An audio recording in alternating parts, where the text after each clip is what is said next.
Welcome to the Trinity Channel. I am your host, Nahren, and we have an amazing show today, and I am so honored to be joined with my fellow colleagues who are also international activists. And I would firstly like to introduce Mr. Khadir Hajian from Armenia. He's a Yazidi activist, and he's also the vice president of the Yazidi Union. Welcome to the show, sir. Hello. And thank you so much for being on. He has definitely been advocating for the Yazidis and the Christians and has been extremely loud from the country of Armenia, and we thank him for all of his services to our nation and to the natives. And I also have from the homelands of Iraq, I have Atra Kado. He is an Assyrian Iraqi activist, and he is also so unique because he is also on the front lines as a soldier defending the natives, the Christians in Iraq, and he has been doing an outstanding job with absolutely no fear and the courage of a lion, and he is also on the air with us. Thank you so much, Atra. Shana, thank you for having me. Thank you so much. And also we have Walid Saleh back on the show. He is from Germany. He is a Yazidi activist, and he has been loud in Europe advocating for the innocent natives, the Yazidis and the Assyrians. And he has been doing a wonderful job with the rallies and the protests and advocating for us. And welcome back on the show. We're so honored to have you again. Thank you, Snari. Thank you. Greetings for you and for your guests. Thank you. Thank you very much. And we are actually still trying to connect with another activist from Canada. We're having some technical difficulties, but we hope to have her on soon. But today is actually our Martyrs' Day. Today is the anniversary, 100-year anniversary. We are commemorating the genocide that had occurred against our people in Iraq. And August 7th is the day. Unfortunately, it's a very sad moment for our people. And on top of that, on this, anniversary of the genocide, we actually do have some breaking news. The breaking news is that there are currently a new amount of hostages that were taken by ISIS today in central part of Syria.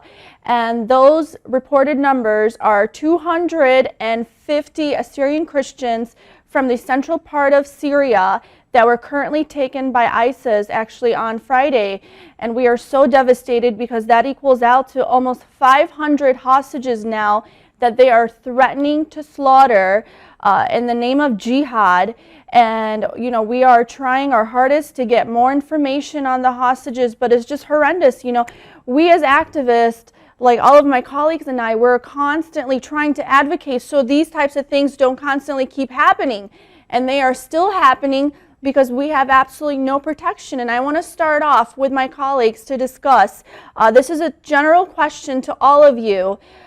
Please, what do you feel about the internationally protected safe haven for the Christians and the Yazidis in Iraq and Syria? Do you feel that it's important, that it is mandatory for us to have this internationally protected safe haven? And let's start off with you, Atra, in Iraq. Yeah, as you say that today is the Assyrian Martyrs' Day, and it's not the first time that happens against our people. It started since the falling of Nineveh before Christ, and even the last century was Saipho, 1915, then Semele in 1933, then after it Syria, and now as the whole international community is watching it, like it's genocide after genocide, and like this one is the last part that left for our people. It's like Nineveh plain is empty now from Assyrians and Yazidis, and it was the last part that left from the great empire that we created, and the whole world took from it everything, like from science and building and everything. So this is the last part that we have. And if we will not have this part in our land, we can't stand. We can't stand like for after 10 years. Even if that ISIS go out from here, we will have ISIS again if we will not have this safe haven. So it's Absolutely. our last hope, and our people, Assyrians in the West, they are melting there. Like America, in America, they are being Americans. So the whole world will lose the first and the most important religious and ethnicity in the Middle East. Very well So said, Atra. Very well said. And I yeah. agree. You know, as myself, as an Assyrian American, even though I was born in Nohadra, northern Iraq, I am an Assyrian American, and I feel that I would try my hardest to keep my children one day to, still learn their language and know their culture. But I can't really guarantee that 2 or 3 or 4 generations down the line. So you're absolutely right. Assimilation is actually another strategy of ethnic cleansing and genocide, and that is exactly what they are doing to us. Very well said, Atra. And right back to you, Khadir. How do you feel about the safe haven proposal? Thank you very much for this program. For the first, I want to thank you and give my solidarity to Assyrian people, because we have one story. Because in every time we together against us, the many people doing genocides, and we know that in 7 August about Assyrian genocide, and today in northern Iraq against us, the ISIS doing genocide. For the first, I want to say to the international humanity, to the international community, that stand up with us and to save us, because we now know that the old people they are closed their eyes. Why? I don't understand. Because the ISIS not only for Yazidis and Assyrian people as enemies, they are enemies for all over the world, because they are doing they are as a brutal. And I cannot explain by the word what they are doing against us. For the first, I want to say that we Yazidis and Assyrians must be together and together fight for our rights, for salvation of our peoples. Because if we don't do that, the others cannot be with us. We must to be unity. This is one of the big problems we have now. And I want to say something about our genocide in northern Iraq, which started from 1 year before, 1 year ago in northern Iraq, in Shingal, in Yazidi city, where against Yazidi people ISIS doing the genocide. Of course, for the first, at around 12 o'clock in AM, there were more than 7,000 Kurdistan regional government Peshmergas, their armies, ordered to leave the Yazidi region in Sinjar and refused to give any weapons to the local Yazidis, those who were ready to fight against Islamic State. Their army Peshmergas were there alleged to protect the Yazidis, but unfortunately they had betrayed on the Yazidis. That seemed to be an agreement that was planned between the Kurdistan Regional Government Authority and the Islamic State to totally annihilate the Yazidi nation in northern Iraq. I know that now some of scientists and people say that the Yazidis are just religion. It's not true. They're readers, writers, scientists. Yazidis not as a religion. Yazidis as a nation, Absolutely. ethnicity. And I just wanted to ask you, Khadir, yeah, I always try to explain to people that Yazidis are their own ethnicity. They are not Kurdish. Some might speak Kurdish, but that's just a language. It's like someone speaking Arabic. That doesn't make me an Arab. You know, I'm a Syrian. Yazidis are their own ethnicity. They have their own language. They have their own historical religion. And they've actually been living in Nineveh, Syria, for thousands of years. The Kurds have not. Okay, they had invaded into Iraq. So they were not there for thousands of years. And actually, they just went in just recently in the last 100 years. So that information, absolutely, I agree with. Yazidis are their own ethnicity, and they have been friends, dear friends to us for thousands of years, and we have coexisted. And, you know, the propaganda and the false information that is spread by these horrible people that are trying to ethnically cleanse us, at the same time, we are suffering a genocide. So they are also contributors of a genocide when they are trying to delete our ethnic names and our language and our religion, of course. But absolutely, very well said, Khadir. I definitely agree with your statement. Yes, for the first, I want to say about our language. You say that many scientists say that that is the Kurdish language, but we as it is, and it of course say in our holy prayers, we call it Azdiki. It's some of scientists say that it's the dialect of Kurdish language and it's called Kurmanji. But I want to say that that is the Yazidi language, which is just part of Kurdish people, where goes from us, not all the Kurdish people, just part of that. In time of some of genocide, in time of Ottoman Empire, by some Kurdish tribes.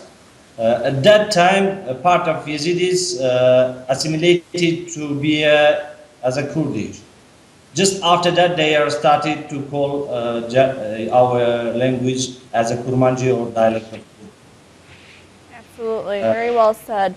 Thank you so much. And Waleed, to you now, how do you feel about an internationally protected safe haven of Sinjar, of Nineveh, and also some parts of our homelands in Syria? How do you feel about a internationally protected safe haven where international forces would also come in and help protect the Assyrians, including our Chaldeans and Syriacs, and also the Yazidis, the native people, the tribal people, the original people of those regions? How do you feel about a protected region for us, since it's very hard for us to trust the governments there, since they have been doing a horrendous job at least sustaining our population? How do you feel about that? I agree absolutely with our brother Peter, what he said and what he talked about what happened in Sinjar and about a part of our history. That's exactly right. Before I want to talk about international protection, I would like to give you an idea about what about the language that when I'm, for example, when I'm speak Kurdish, these people say that you are Kurdish, or when I'm talk Arabic, some people they say that you are Arabic. It is exactly different thing, because we say that languages are like, when I know one more language in my history, that means I have more culture, and I can explain my culture and my history more and more. So there are some cities in Iraq on Yazidi, they live in this city. On this city, they connected with Arabic cities and other Arabic cities, and they just could speak Arabic. So that's mean they are not Muslim, or they are not Arabic because they are speaking Arabic. They are Yazidi, but their language, because they connected with people, so usually they speak Arabic. It doesn't mean that there is a big difference. But what I mean right now, the language We have our own language. It is clear. We have our own history. We have our own culture. But the problem is that there are some people, they take our efforts, and they take our step on try to connect with Kurdish stuff on, because they have advantage with Kurdish parties, so they try to change everything about that. The second thing about the international protection, yeah, it is absolutely, it is the best solution for minorities in Iraq, because we, as a minority, we cannot. There is no guarantee from any government that can save Yazidis on Christian in Iraq. We see till now it is about 72 times this genocide happening against Yazidis on Christian in Iraq. We can see that the results is because there is no government can give a solution to save these poor people. So the best solution, I think, it is the international protection for these people in Iraq. Absolutely, very well said. And they are definitely not protecting us. They're not protecting us in the central government. They're not protecting us in the northern regional Kurdish government. You know, it seems that a lot of times the Christians and the Yazidis are used as a collateral, as an entity just to use and abuse for their own political and religious satisfactions. And we have had enough. We have had enough. This is the year that there better be a change. And I'm very proud to be an Assyrian American, but as an American, I'm very sad to say that my government has definitely not done enough. And actually, in fact, they're not doing anything. They need to start helping the people, the native people, directly. They need to do something about it, implement these solutions they are constantly discussing. And let's get back to you, Atra. Being in the homelands in Iraq, do you feel that the Christians and the Yazidis are facing extinction in their homelands for a particular reason? What do you feel that the plan is behind all of this? Why do you think no one has came to our rescue? And why does this keep constantly happening to the people there? Well, as in the big sides here in Iraq, it seems like they are like the Kurds and Arabs are fighting, Sunni and Shiite are fighting, and the Arabs and Kurds are fighting for Nineveh Plain, and like it seems like it's their land, and they are not even counting us as the people of this land. They're just both want to take this land, and they had their political plans, and they are just leaving us. They are just don't care about us and don't counting us. Absolutely. So, and they it seems like they're making it longer and longer. As you said, it's like today is the first memory after it's a year after ISIS entered Nineveh Plain, but nobody did anything. The native of this area are still living in tents and like 15 families in one hall, and it's living a disaster life. So it's like it seems they want it to be long to make us hopeless and don't stand here, don't stay here. Absolutely. So they pretty much want to uproot all the indigenous people of Iraq so that the lands are pretty much given away for free. And being in the United States, and I have absolutely no fear to speak whatever is on my mind, whatever I see that is corrupted, especially in Iraq. I feel that there's all sorts of negotiations that are happening in between the Kurds and the Arabs, and they're negotiating on lands, and it devastates me and outrages me that there's these types of corrupted negotiations happening on lands that don't even belong to them. They either belong to the Yazidis or the Assyrians. For example, Sinjar and Nineveh in English, those lands belong to us. They do not belong to the Arabs. They do not belong to the Kurds. And I feel that, being an Assyrian American and living in the United States, the mainstream medias have not yet picked up on the true colors of what's truly happening in Iraq. For example, a lot of times the Kurds, and please, Athra, you do not have to comment on this, but I will say this on the media, that the Kurds are constantly labeled as the good guys on the mainstream medias, that they're protecting the Yazidis, they're protecting the Christians, they're doing so much, they're sacrificing their lives for these people. And then I hear it even from Kurds themselves, the good ones that actually testified against their government and what they have witnessed happen against the Yazidis and the Assyrians, that they sold us out. They sold us out to the ISIS. ISIS, a group of people wearing a mask. We do not know who's funding them. We do not know who's empowering them, but we have had enough. Enough is enough. If there isn't me, if there isn't Atra, if there isn't Walid, if there isn't Khadir or Inanna or any activist internationally, there will be more. And we will never stop speaking. We will never stop testifying on behalf of our people. And we have had it. That is enough. And you know what?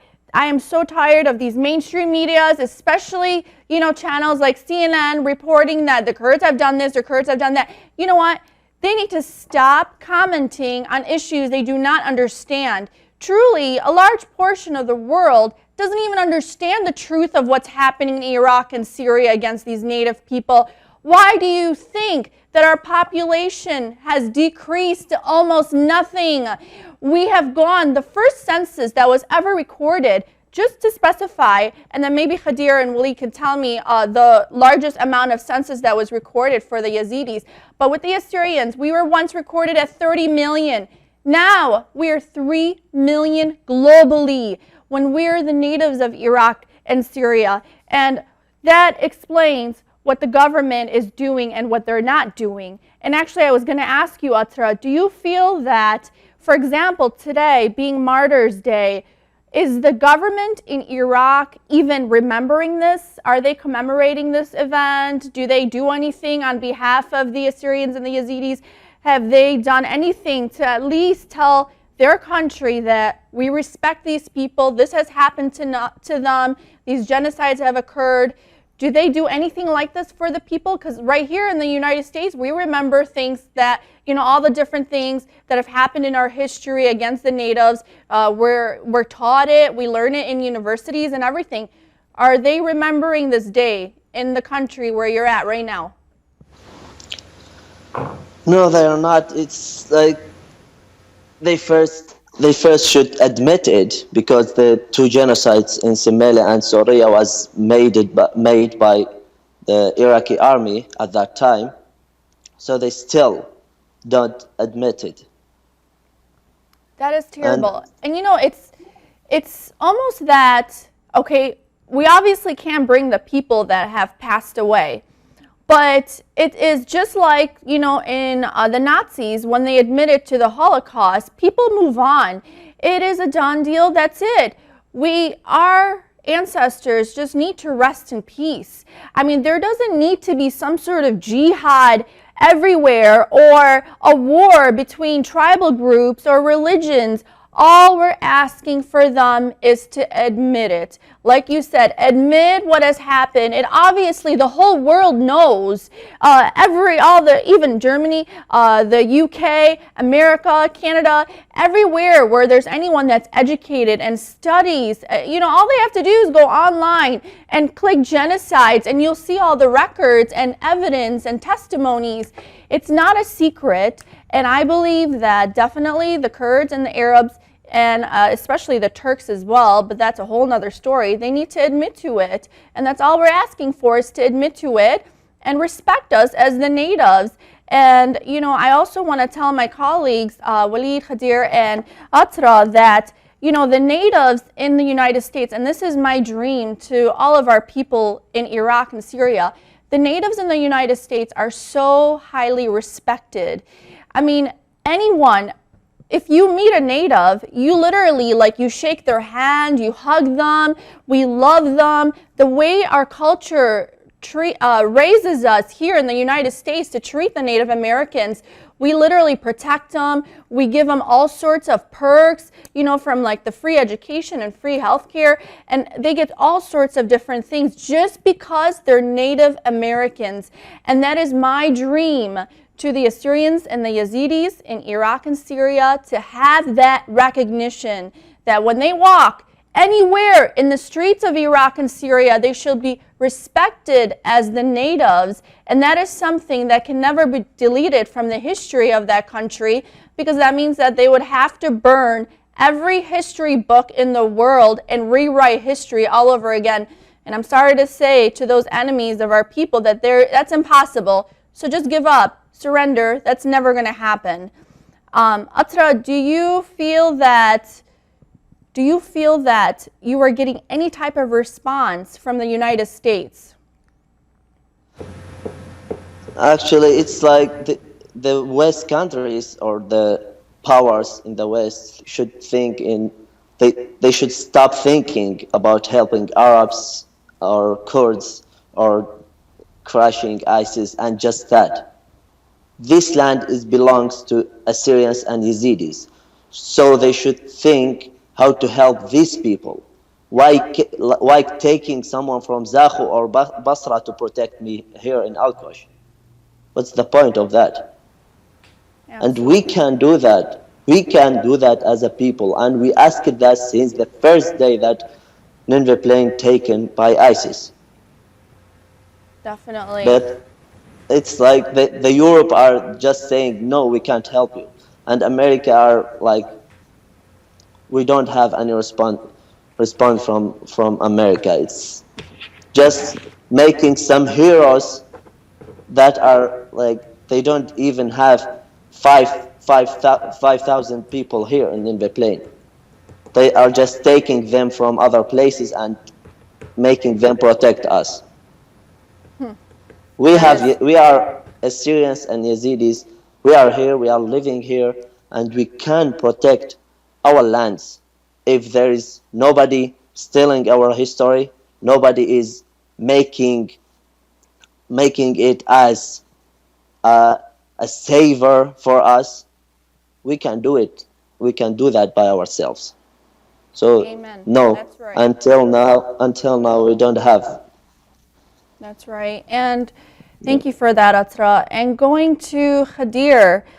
Khadir, speaking of unity, that you spoke about our unity between the Christians and the Yazidis, why do you feel that we're constantly targeted with genocides? What do you think is their intentions? What are they trying to do to our people there?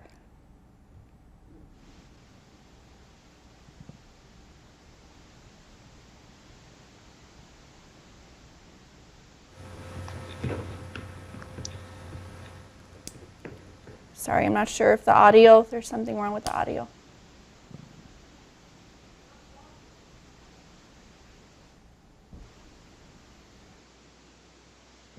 Khadir, I'm sorry, we had some problems with the audio, but you were speaking of the unity between the Christians and the Yazidis.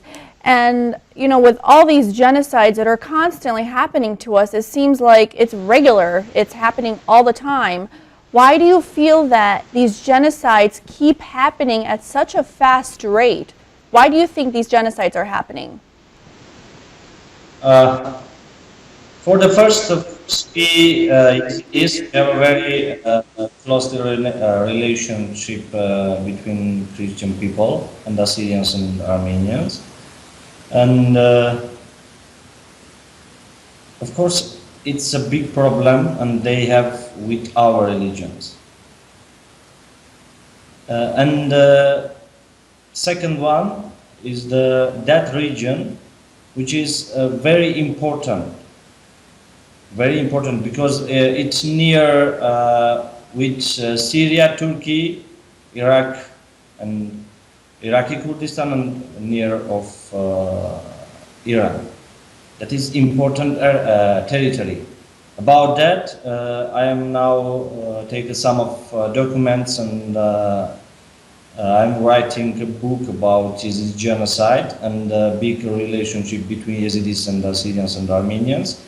And in every time, and 100 years ago, we have a genocide and two peoples together against them, the Muslim peoples are doing the genocide.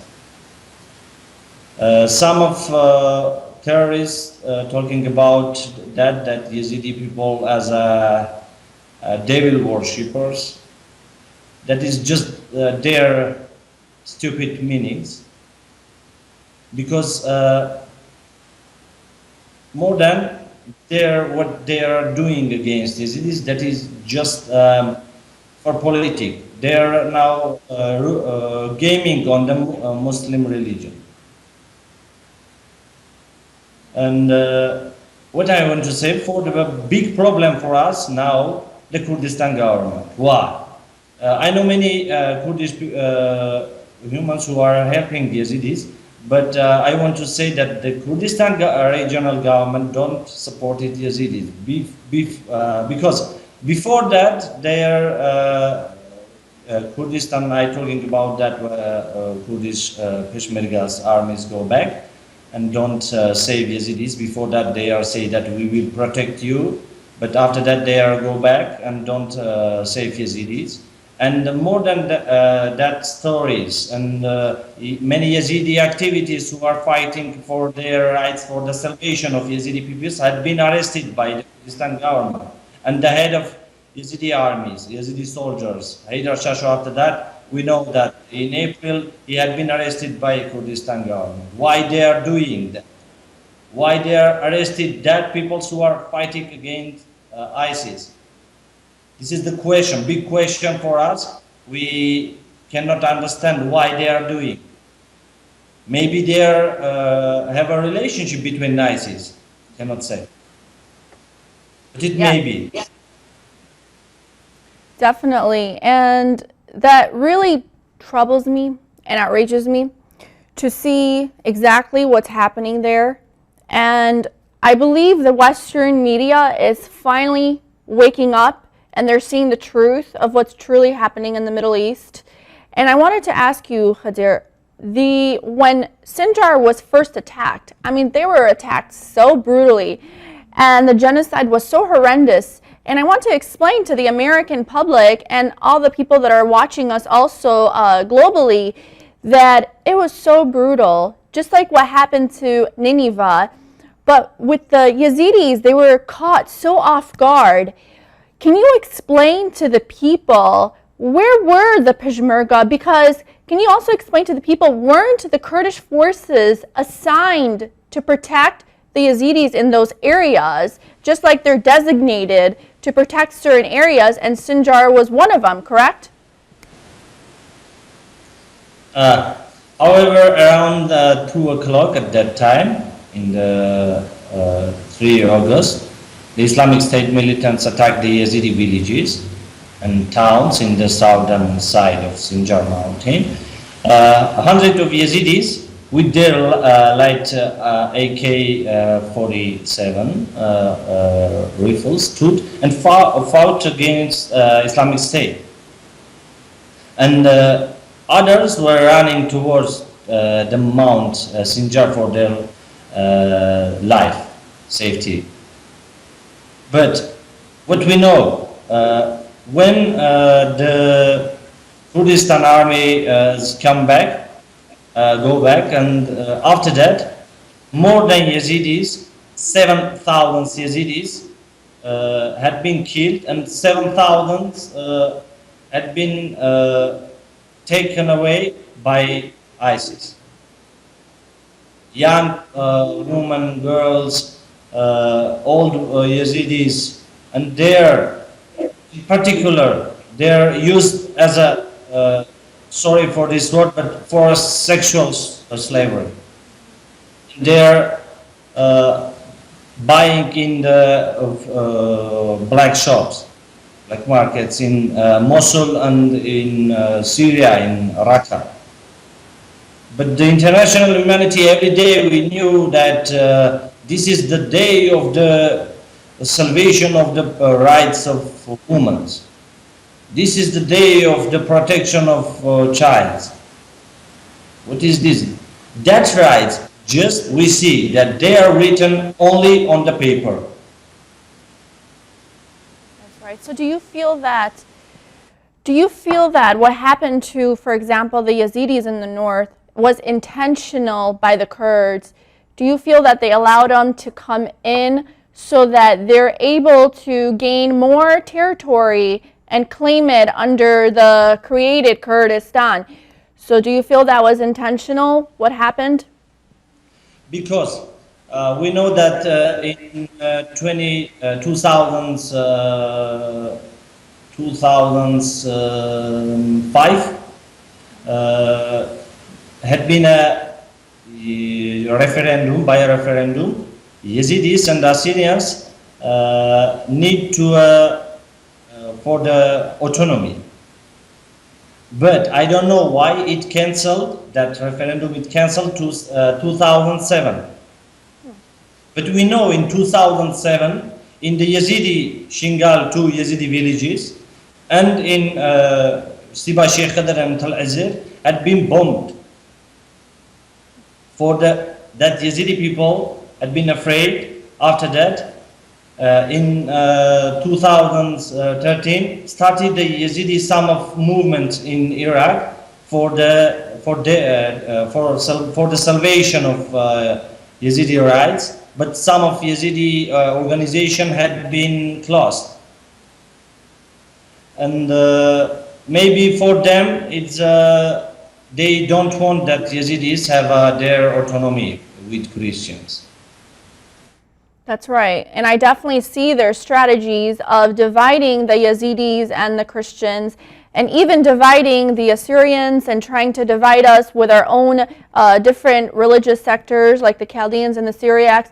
So these strategies, some people think it's by coincidence, but they're actually very, very carefully plotted and planned strategies to divide the natives, because when a native group is divided, then they're destroyed. Uniting is definitely the most power that you can actually gain in that area, because the people, so many people turn against each other, just like when the Christians and the Yazidis were invaded. And for example, just to give an example of the Christians in Mosul, a lot of the neighbors did turn against us, and they were turning us in to ISIS, and they knew exactly which homes were Christian owned, and then they marked us with the Nun, the N for Nazarenes, just like they did, the Nazis did to the Jewish people in the Holocaust that cost 6 million people. Well, now this is a Holocaust that is happening to the Christians and the Yazidis. This is a Holocaust that started a long time ago against us, and we're waiting for a good-hearted international leader, a decision maker, to step forward and just think that, what if these young girls were your daughters? What if these men were your fathers? For them just to turn a blind eye and turn against these people that are vulnerable.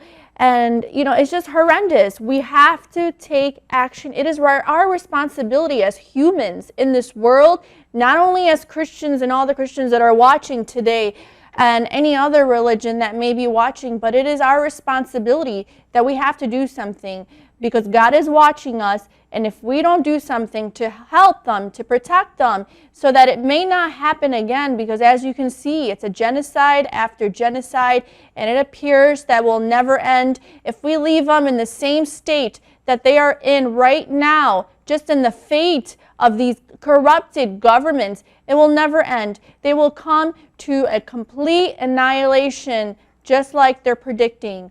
And I wanted to go to you, Walid. I wanted to ask you, last time you were on, you were telling us about the Yazidis and the Christians that crossed into Turkey and the way they were brutally hit and abused by the forces. Do you have an update on what has happened to those people? Are they still in the streets and living under those bridges and in the yards and waiting for help? Where have they gone, and what is the status of their being?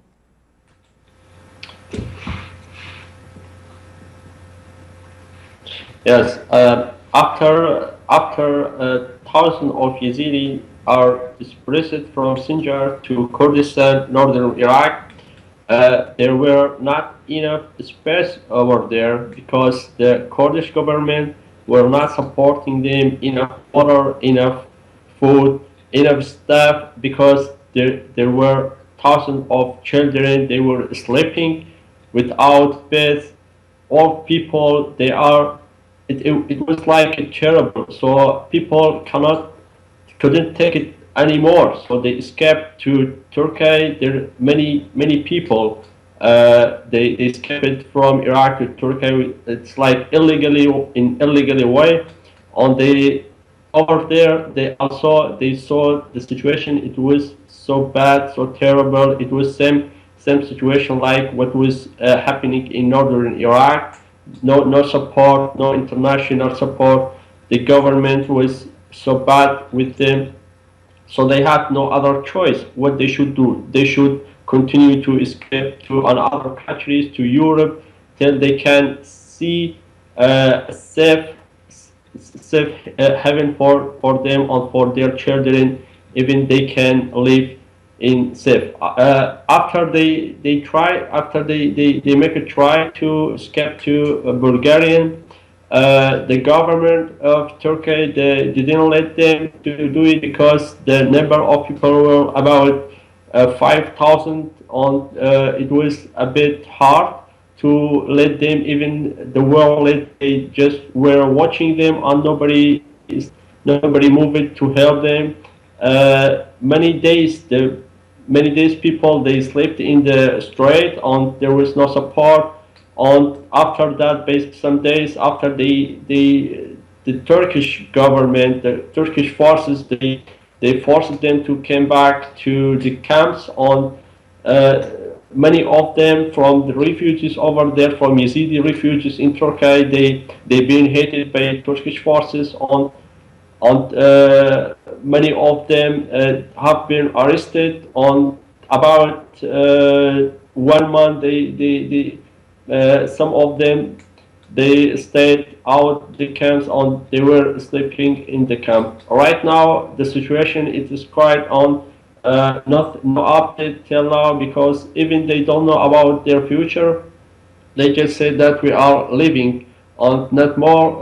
We don't know what will happen, because after summer it is coming next winter, and it is gonna be the same situation like before. You know because the number, it is not like 10 or 100 people. It is by 1,000 people. So right now nothing is changed. They need a support. They need support from USR. They need support from Union of Europe. They need support from everywhere, because when there is a minority, the big power, they don't care about the small power, whatever happened. And this is the problem that even happened to us in Iraq, because we didn't ask it about like to be to be a member in high rank or parliament, or to get special place in the government. We just like a poor people. We ask for a safe, for safety. We just want to be in safe, to live in safe, and serve our country. But unfortunately, we see that it is not the government is not doing this, and that's why we have our last solution was just to escape to other countries. And in other countries also, like they don't support us, and our refugees up to now there is no updates with them. Absolutely, and that's so heartbreaking. I mean, these people go through hell and back.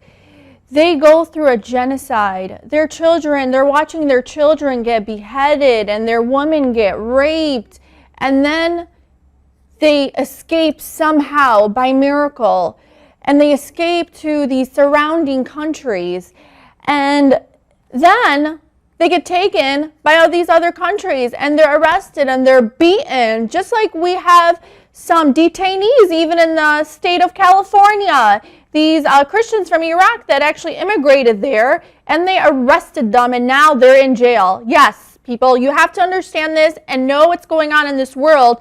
They currently have the Christians that just immigrated, they have them imprisoned just because they immigrated here. For what reasons? They were escaping death. They're escaping ISIS. I mean, we have millions of illegal immigrants that are coming through the borders of Mexico and all these other countries, and then you're detaining the Christians that are escaping ISIS, a problem that we should have removed and stopped from the first day it happened last year in June. This should have never prolonged. And you know what? It is our responsibility as an Assyrian American, as an American, it is the responsibility of our country to end this nightmare so that these people can go back home. We're going to take a short break. Thank you so much for being on the show. Coming soon, the 4th International Apologetics Week, September 21st to the 25th.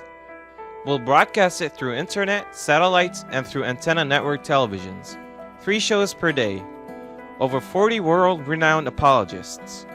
Titles of the shows are The Deity of Christ, Biblical Doctrine, World Religions and Heresies, Science and Creation, Politics, Atheism, Islam, and more.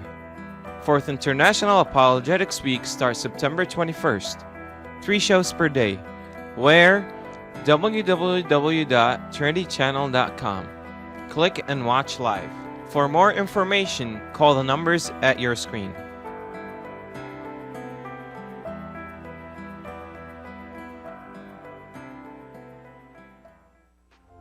Go into all the world and proclaim the gospel to the whole creation. Here at ABN, we strive to fulfill this commandment of spreading the gospel to all nations. Now you can watch the Trinity Channel, ABN Arabic, the Prayer Channel, ABN Surith, Al-Qudus, Kurds for Christ, and ABN Worship. We are very excited for ABN and Trinity Channel for the new coverage to Europe, Middle East, through the Hotbird satellite. Please pray for and support this ministry to continue to spread the gospel. For more information, call us at 248-416-1300 or visit us at thetrinitychannel.com or abnsat.com for more details. May God richly bless you. ABN is now an app. ABN is now on the iPads and the iPhones. Search for ABN Sat in the App Store. Watch all the channels: Arabic, English, Worship Channel, Surith Channel, Kurdish, and Al-Qudus Channel. For more information, call us at 248-416-1300. Visit our websites at abnsat.com or trinitychannel.com.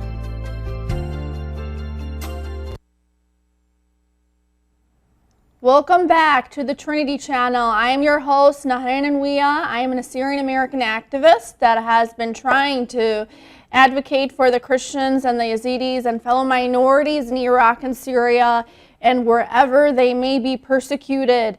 And I will try, my personal statement is I will try my hardest to keep going. And I am joined today by my wonderful colleagues. We're actually back on with them, Walid, Khadir, and Atra, all from different countries. And thank you so much for staying up so late in some of the countries. And we have Walid from Germany and Khadir from Armenia, and also Atra from Iraq. Thank you so much for coming back on, gentlemen. Let's go to Atra. Being in Iraq, and also, I mean, you're amazing, you're incredible, you're an activist for the innocent people in Iraq and also you are a soldier, a true man, a true gentleman that is truly trying to help the people somehow. And do you feel that being in the protection units that you're in, the NPU, the Nineveh Plains protection units, do you feel that we have enough weapons to battle ISIS, to even liberate our own lands there? Do you feel that, because I know that the United States hasn't equipped us yet, they haven't actually trained and armed us yet. How do you feel about that, being a soldier and, you know, not receiving the proper military aid that we need immediately? Actually, no, we don't have enough weapons or even the right weapons. It's just as AKs, it's a small weapon that we already had in our houses in these towns, and with a small number. And as I said, it's like helping all sides that they don't have people here in this land and leaving us without, like, nobody, neither the central government or KRG are helped us yet. So we're still asking from both governments, and from the West too. We had lobbies in the West countries, but there is no response on the ground yet. So it's like I simulate it with helping ISIS by what they are doing against our peoples. Absolutely. Just that. Yeah. So it appears that the United States, the United Kingdom, Germany, all of these countries, France, they're constantly, and my country being one of them right here, constantly arming, let's say, Syrian rebels. And then the Syrian rebel weapons are going to ISIS. And then they're arming the Kurds. They're arming everyone but the Christians and the Yazidis. That is horrendous. I mean, come on, people. The actual natives that are being persecuted are the Assyrians, which includes the Chaldeans and the Syriacs.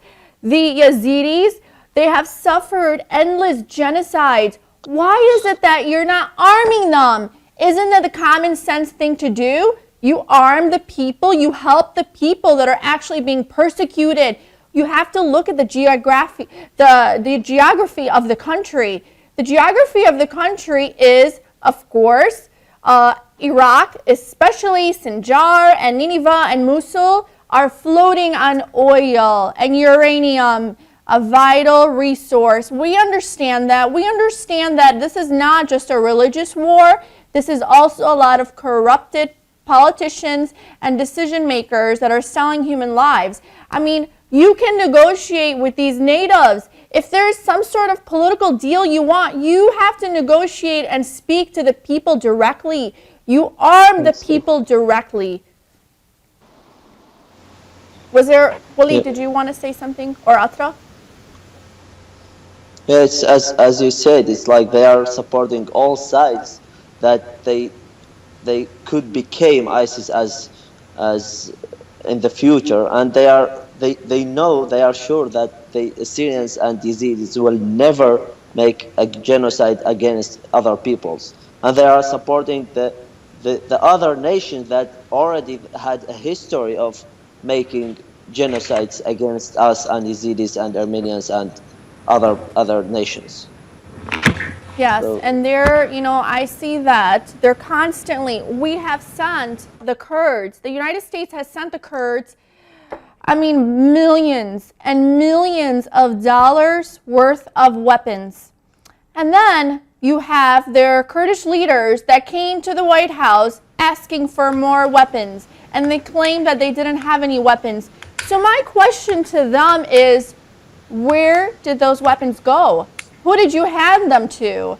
How did all those weapons, millions of dollars worth of weapons, and I'm speaking to also my fellow American brothers and sisters, that is our tax dollars.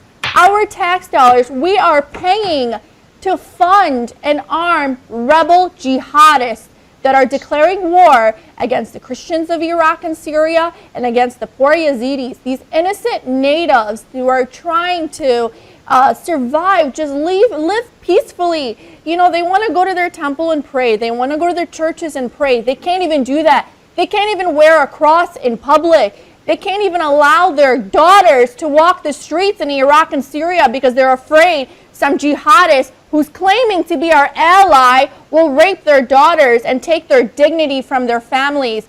That is ridiculous. And you know what? I don't know who's sitting in those offices in the White House and in Congress, but my personal opinion is that half of Congress needs to be fired.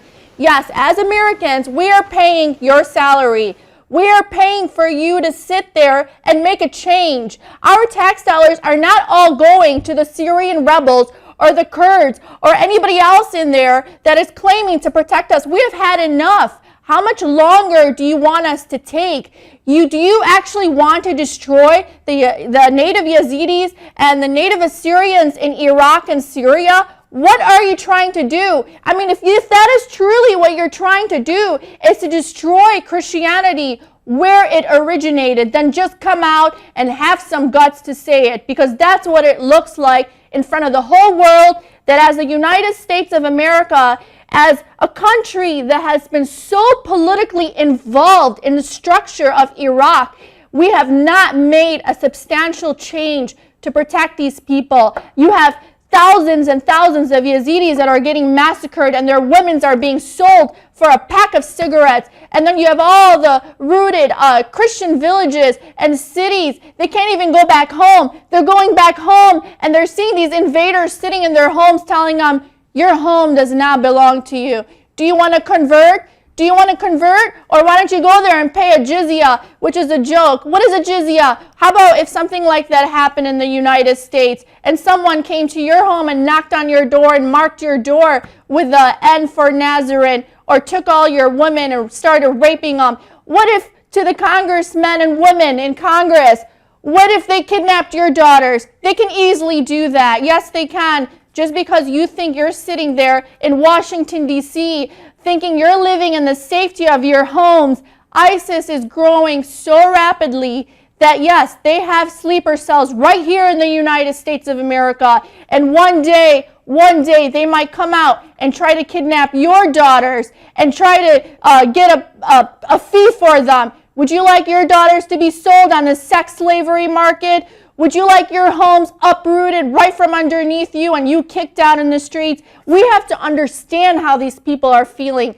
How much longer do you want them to go? These people have existed for almost 7,000 years. And now in 2015, they are almost completely annihilated. That is devastating, not only for the Middle Eastern leaders, but for the leadership all over the world. For them to sit there and turn the other cheek and do absolutely nothing, that is human slaughtering. That is contributing to the genocide, because if they are sitting there and sitting silently and doing absolutely nothing, then you have your hands and your paws so deep in the genocide, and you are as guilty as those ISIS soldiers that they're claiming, wearing a mask. They can't even show their faces like real men, as they're kidnapping our daughters and our sisters and our brothers. That is ridiculous and so shameful from the government. I have a question for you, Khadir. Being in Armenia, do you feel that you have a leverage to advocate in the safety of Armenia, since Armenia is a Christian country? For as a Yazidi and being the vice president of the union, do you feel that you have a leverage in doing what needs to be done to try to do as much as possible for the natives in Iraq? Thank you very much for the question. For the first, I want to say that the first Yazidi movement in all over the world started from Armenia. That is started from 1972 by the Yazidis in Armenia, headed by Mr. Aziz Tamoyan. Of course, it is heroically dedicated his life to the Yazidi people, Mr. Aziz Tamoyan. The name of Yazidi people in that time was banned and ignored internationally. This was the case We were falsely called by unacceptable, refutable names such as Arabs, Turks, or Kurds, etc. The reason was the absence of any kind of state due to the heroic endeavors of Mr. Tamoyan. For the first time of the Yazidi people was internationally recognized to Yazidi people as an ethnic group, ethnicity, nation.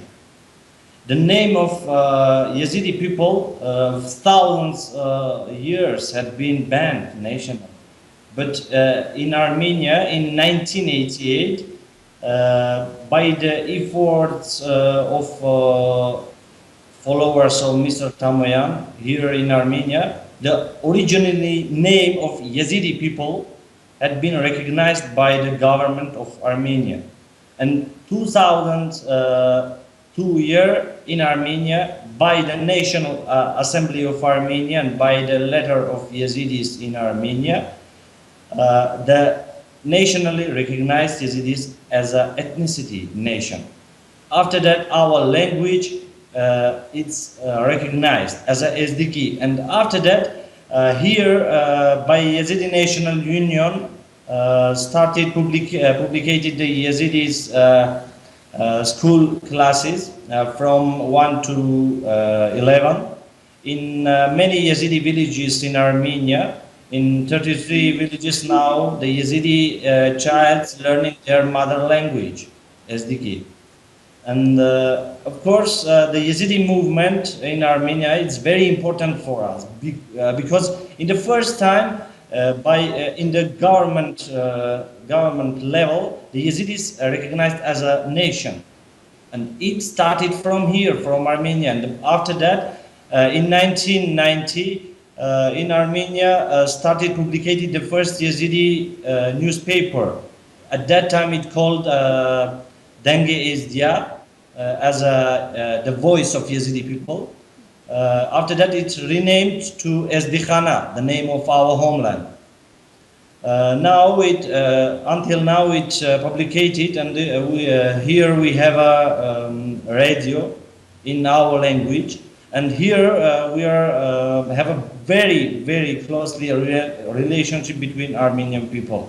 Because in many times we are together fighting against our enemies. And we know that in time of big genocide in Ottoman Empire, 100 years before, more than 20,000 Armenians and Assyrians had been saved by Yazidi soldiers, by Yazidi armies, by leader of that is the Hamesharo in Shingal. We know that, and that is our history. We very, very, very related, and we are together fighting against our enemies. And I want to say about Yazidis who are here. We have from 2012 here in Armenia, founded by Yazidi benefactor Mirza Choloyan. Here created the Yazidi spiritual center, and for us that is the very big opportunity to save our religion. Here we don't have any discrimination by our brothers Armenians. Here we can free say our problems to give by letters to the Armenian government and say our problems, and we have now of course problems, and we are doing to do that with our brothers Armenians. And I want to say that I want to note we have now 20 Yazidi refugees from Iraq.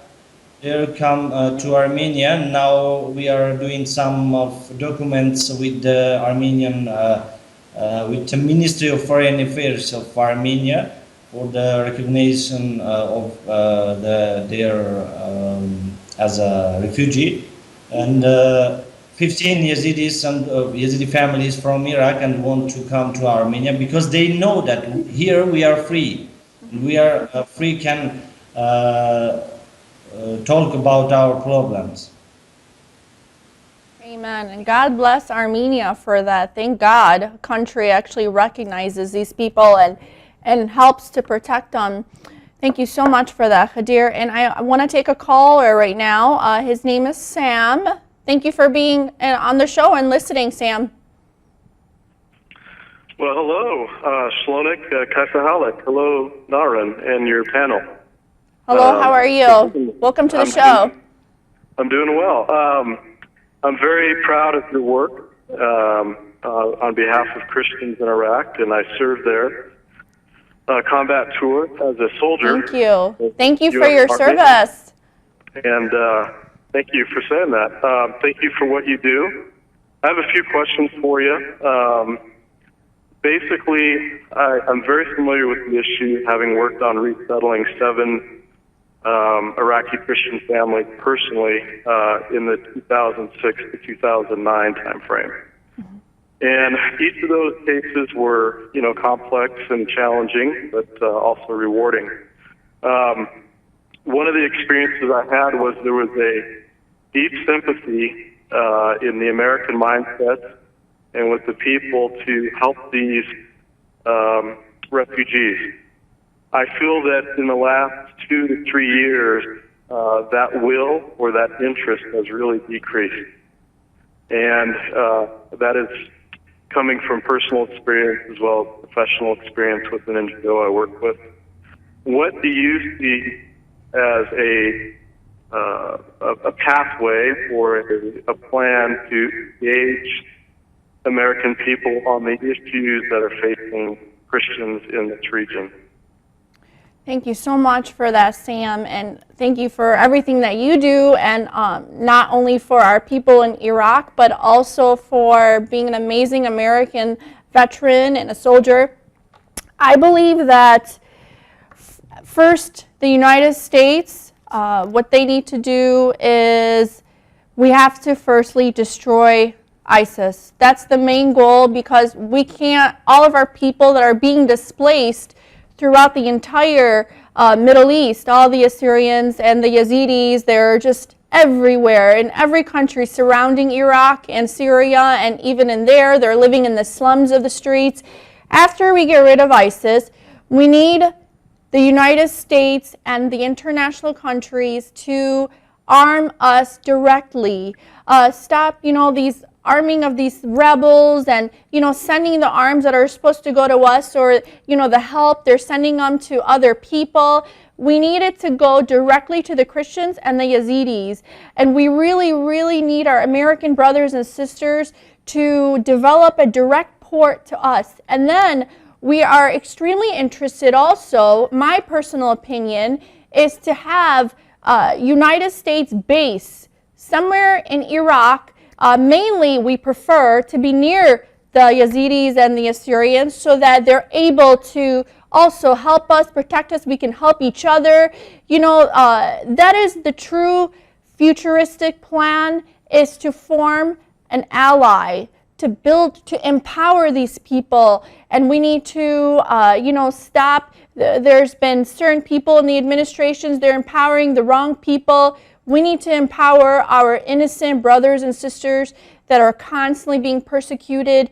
And, just also, I'm going to ask Walid and also Khadir for them to deliver and give a website that American brothers and sisters can go and visit to, even if they want to financially help. And then me and Atsar can give them also the Christian websites too. But that also is a great help, but we truly need boots on the ground. And it's so hard for me to say that, to, also even send our American troops there. But I always tell my American brothers and sisters is, if we don't destroy them now, the war will be much bloodier in the future. If we don't get rid of them now, they are growing so rapidly that God knows what kind of plans they are strategizing against our people here. We have to get rid of them now, just like if we would have got rid of them last June when our administration had labeled them as a JV team.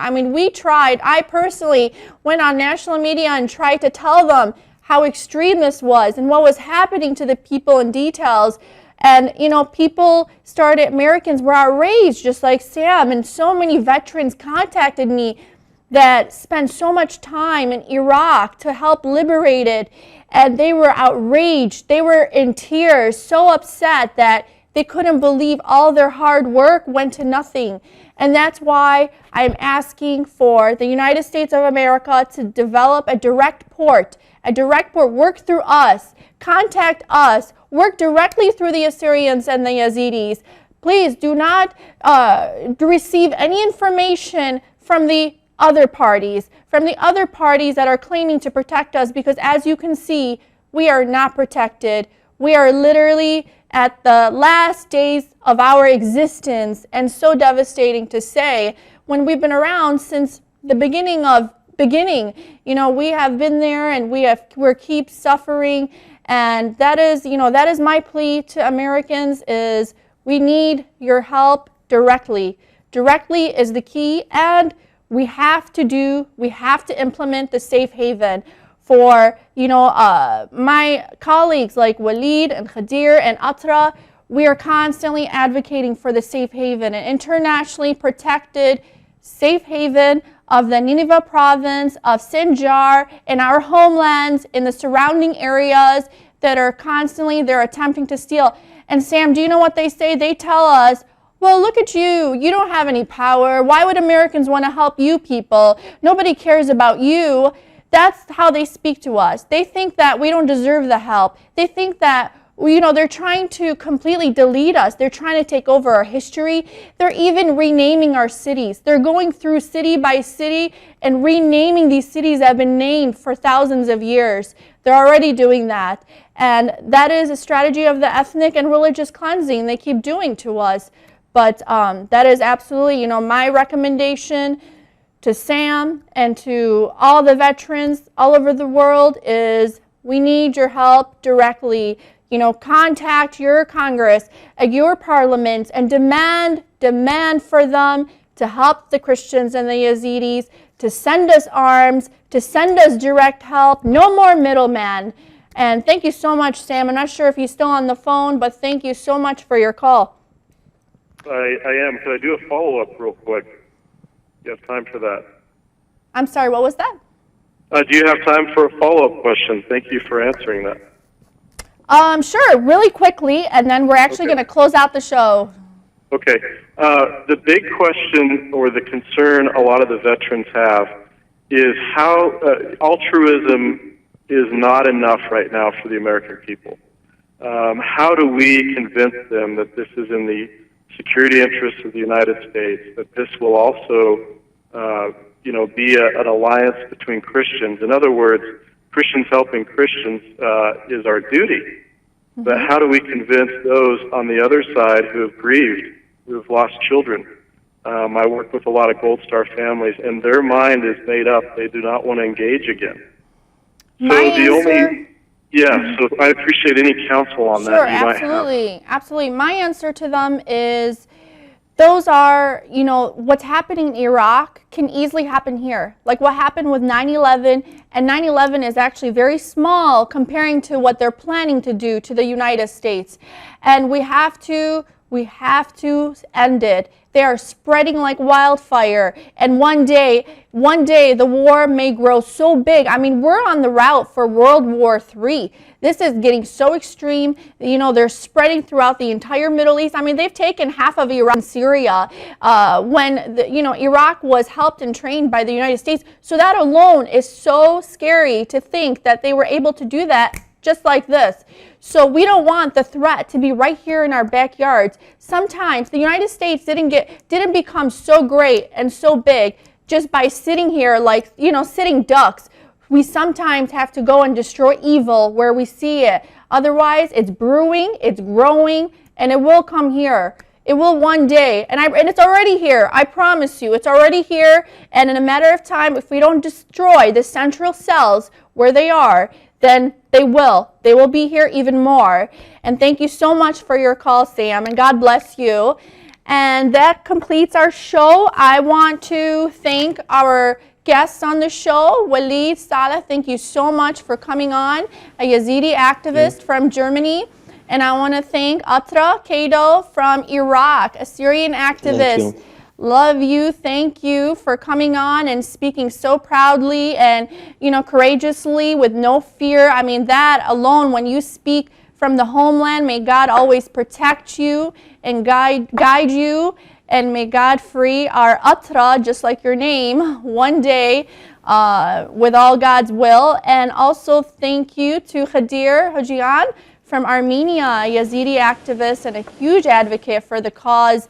We really appreciate everything you've done for the people, and we thank you for your alliance, and we thank all of you for your alliance as activists, as fearful people of God, as this amazing alliance that we have built between us. We hope to spread it out to all of our brothers and sisters, no matter where you may be. I know there's an activist in you. It definitely takes a lot of passion, a lot of courage, but God will stand behind you. And these innocent people in the Middle East are our brothers and sisters, and they are also, believers of God, and all they want is peace. All they want is peace, and we have to do whatever we need to do to defend them and their families, so that we are protecting them and we're protecting us here in the United States. And evil must be destroyed where it is found. And thank you so much to all of you, and I definitely look forward to having you all back on the show, because we will definitely need some more time to discuss more important topics. And thank you to all the viewers for watching today, and I hope you spread the word. I hope you call all of your congressmen and women. And actually, before we end the show really quick, Khadir and Willie, can you just say the website for the Yazidis where people can go on to help them if you have one?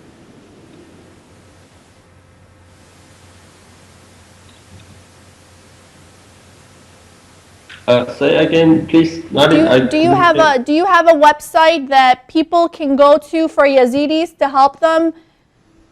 Do you have a particular website? Actually, in here we have like a foundation in Germany. We have like phone numbers, and about the website I can ask about them and send you. Okay, sounds great. Yeah, we share about every 2-3 months, every month, people they share together on the gathering their help, and they send to Iraq.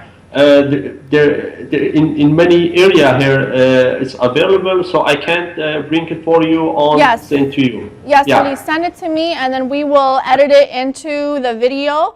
And also you can visit www.assyrianaid.org, or you can visit theassiro.org. That's THEACERO.org, and also visit www.helpiraq.org. And I know a lot of those organizations do help Yazidis as well as the Christians in Iraq and Syria. God bless you. Call your congressmen and women and send a strong message. We need your help, and God needs your help. God bless you all. Thank you so much for watching.